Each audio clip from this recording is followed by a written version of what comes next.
Match analysis 1-1, Tottenham dropping 2 points away at the St Mary's Stadium, Southampton holding on to a point. Spurs Debate TV gets into the insight and everything you need to know on why we didn't go on to win this game. It was a difficult afternoon. We will look at all the stats, facts and all the know-how. Let's start with the lineup. So we had Dele Alli coming in for Lucas Moura, Harry Winks coming in for Ollie Skip. Harry Winks performing really well, Sonny with the assist, Harry Kane with the goal. Dele Alli was hooked off in the second half, he was struggling, and Sergio Reguilon also with the yellow card coming off in the second half. It did affect us, we will get into that. The first half was very eventful. We had James Ward-Prowse taking the lead, and deservedly so. Southampton were in our faces. Mohamed Salisu getting sent off within a matter of minutes for 2 yellows. Harry Kane dispatching the penalty into the top corner, and Sergio Reguilon picking up a yellow, which unfortunately affected us in the second half. Conte did pull Reguilon off once he got the yellow. He brought in Matt Doherty, who didn't impress on the left-hand side when he's naturally a right-sided player. Lucas Moura was in for Dele Alli. We had VAR go against us in the second half there with Harry Kane and Matt Doherty, and Brian Hill coming in on the right for Emerson Royal. Again, an inverted winger style of play preferred by Conte, with both players on their wrong sides, but it didn't work unfortunately on this occasion. Tottenham failed to get the win, therefore the 1 point we dropped to 6th. We're on 30 points with 2 games in hand over West Ham and Arsenal. West Ham just a point ahead of us, Arsenal 5 points ahead of us, Man United behind us 2 points with 2 games in hand over the rest. Let's look at the action areas. We've got here 72% average, with Tottenham pretty much camped in the Southampton half in the second half of the game, with that red card changing the game. However, Southampton were attacking down the left and down the right. They were up for it in that first half, giving us a very tough game. We did struggle down the left with Doherty and Ali, on the right having a bit more success with Son, Emerson and Brian Hill. Tottenham not quite as potent down the left in this game. Let's look at the stats. Spurs 54%, 48, 46%. Southampton, so a very even game in the first half. You can see big chances, that red card making all the difference, but Spurs were there. Shots on target 3, shots inside the box 2, Southampton's 3. A very intense, fast-paced first half until that red card. And we can see here the passing stats in the first half. Tottenham up there with the passing, more accurate dribbles. However, Southampton, they're winning more aerial duels, winning more tackles, 11 versus 3, and winning more interceptions, 8 versus 4. Southampton really did get stuck in and didn't give Spurs a chance to get into their rhythm in the first half. Let's look at the second half. Different picture considering they were a man down. Tottenham, lots of shots on target, lots of shots off target. We can see here we had more corner kicks, big chances 3. We missed all 3 big chances, 12 shots inside the box. Really difficult, frustrating second half. VAR did have a hand in that.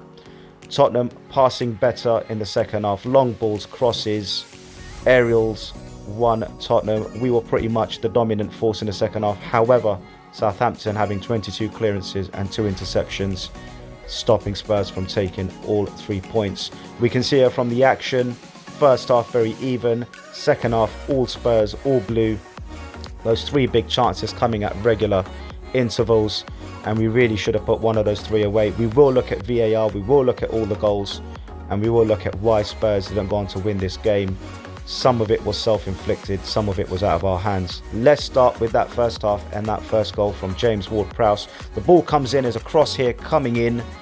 Dele Alli is marking his man. He does win the header, but unfortunately that space in front of him there is where James Ward-Prowse attacks the area. Probably something off the training ground where James Ward-Prowse likes to come in late for that long shot. He's got a fantastic right foot on him. And you can see here Dele Alli wins his header, but it's very tame. The ball rolls into that space. Ward-Prowse anticipating well. Harry Winks looking on. Pierre looking on. And you've got Kane, Dyer and Davis there all looking on. Nobody attacking the space, allowing Ward-Prowse to get his shot off. Dele Alli making a late run. Pierre in 2 minds. And again, you can see Winks stuck in the mud. Unfortunately, this ball needed to be attacked. We needed to block this shot from coming in. It needed 2 or 3 of them to throw themselves at this and allow the ball to go off for a corner, but that was not the case. James Ward-Prowse, you can see there, takes the shot outside foot. It was a very, very good, sweet contact. Dele Alli a second too late. Winks watching on. Pierre stepping in, but not aggressive enough. And then you can see here, the wall opens up. The pack of Tottenham players open up, and some of them showing their backs to the ball. We needed chests stuck out, blocking that ball, and more aggression. And Southampton, you could argue, deservedly taking the lead 1-0. And it was a difficult first half for Spurs. We couldn't get the ball in and around Southampton. There you can see again, Winks, Højbjerg and Ali all failing to stop this shot coming in. Nobody taking major responsibility. We should be working in 2s and 3s and closing that ball down. Hugo Lloris, no chance. Let's have a look at the first yellow card. So Southampton, Salisu getting a yellow card. You can see Dele Alli headers it into Emerson. It's a 50-50. Emerson slightly closer to the ball, but you can see as Salisu thinks he's going to get it. He's going 100 miles per hour into that, and unfortunately for him, he's late. Emerson Royal clearly winning the header downwards, looking to attack down that wing where Salisu would have otherwise been. Salisu realizes he's out of position. He's lost the header and the rush of blood, and he goes into Emerson, swiping him out, stopping Tottenham from attacking. Dele Alli looking for that late run into the box. Spurs would have been on the attack, and therefore this was a yellow card. Southampton would argue it was soft being so early in the game, but the impact of this foul was Spurs basically not being able to attack. Son penalty. Let's have a look how this all starts. So Harry Winks picks up the ball. Fantastic from Winks. He shifts the ball to the right, makes space, finds the gap between the 2 Southampton defenders. You can see Salisu running back there, seeing Heung-min Son. In the next shot, you can see Sonny is on the run.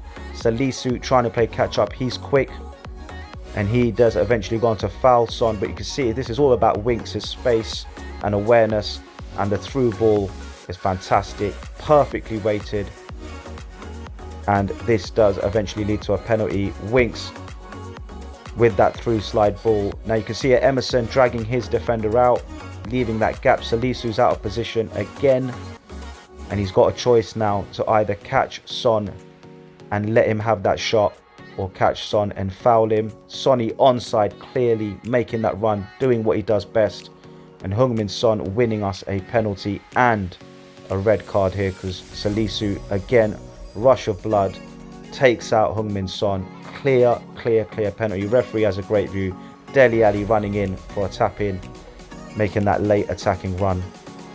So we have a penalty. Salisu's off, and it's all about Harry Kane and doing what Harry Kane does best. He dispatches with that typical Harry Kane leaning back style, almost NFL type, and that goes into the top left hand corner. You can see a Dele Alli running in for a tap in with that late run, and Foster making the wrong call going to the left. Kane's disallowed goal. Now this is very controversial. We can see a Harry Winks, brilliant, again looks up, sees Harry Kane and delivers a fantastic through ball. He doesn't go for the safe pass left and right. He puts the ball over the top, and Harry Kane making that run, leaving Kyle Walker-Peters. However, you can see here from the VAR offside line, they call it offside. That looks onside. However, it's a 50-50. His shoulder seems to be the part of the body that's over the line, but he is clearly onside with his feet. But that long ball over the top was brilliant from Winks. Here we have another long ball coming in to the back post. Matt Doherty on his own, lots of space, lots of time to attack this ball. Foster in 2 minds whether to come out. In the end, Foster does come out, and he makes a bit of a hash of it. He doesn't catch it clean. He takes the ball into his chest, and it eventually slips out. Matt Doherty jumping for the same ball. It's a 50-50. Unfortunately, VAR deemed this to be a foul, but you can see Matt Doherty going for the ball. Foster not in control of the ball. It slips through him, out of his hands, and he ends up back heeling it into the net. Doherty Doesn't have his eyes on the ball. Is it a foul? Is it not? Very 50-50. Goalkeepers Union wins again. And this was chalked off. But this could have easily have been a goal given to Spurs with Foster out of control. This was a huge chance missed by Harry Kane. The old Harry Kane would have put this away. You can see the cross coming in here. Harry Kane again on the last man of the shoulder, where he's been recently getting a lot of joy. Good to see Harry Kane in that position. He gets the perfect cross. He's up against Kyle Walker-Peters. David versus Goliath. You can see Harry Kane with the header. That normally goes in for Harry Kane. Unfortunately, it's into the side netting. Kyle Walker-Peters grabbing him with his left hand. Maybe pulling him down a bit, putting him off. But Harry Kane would normally put that away. And it was 1-1. We dropped 2 points. We go into January, into the new year. Watford away on New Year's Day. We will get into the stats for that. Chelsea in the cup, Morecambe in the cup, and then again Chelsea in the semi-final. And then we've got the North London derby at home, and then an away game to Chelsea. A difficult January awaits us. We have very poor away form. We have an away game to Watford next. We're there in 13th. We just can't seem to win on the road. Last night proving the same. And we really need to start winning on the road to get into that top 4 position. All the teams in that top 4 race above us in the away form table. You can see here Watford dropping points in their last 6 games. Heavy defeats in some of them. Leicester, Chelsea, City, Brentford and West Ham. They've had a difficult run of games at home, but they haven't picked up any points. The last time they won was at Manchester United, and that was at home. We can see here Watford's home form is shocking. Tottenham really should be picking up the points away. They're 19th in the league at home, only having picked up 7 points from 9 games. Spurs really should fancy themselves away to Watford. Their form is quite shocking compared to Southampton, who had decent form of late. You can see here Watford's key players: Emmanuel Dennis, Joshua King and Ismail Sarr. Sarr's injured, Tom Cleverley's injured, but Dennis and King doing the damage for Watford. We really need to keep Dennis and King quiet. They've got the assists, they've got the goals, and that will be an interesting matchup. Lo Celso, Bergwijn, Sessegnon and Romero still in the treatment room injured. We need Bergwijn's width. We need Sessegnon's width, especially against Southampton. Sessegnon would have given us that width and pace. Romero slowly getting back. Giovanni Lo Celso slowly getting back. These players hopefully fit for January's run-in.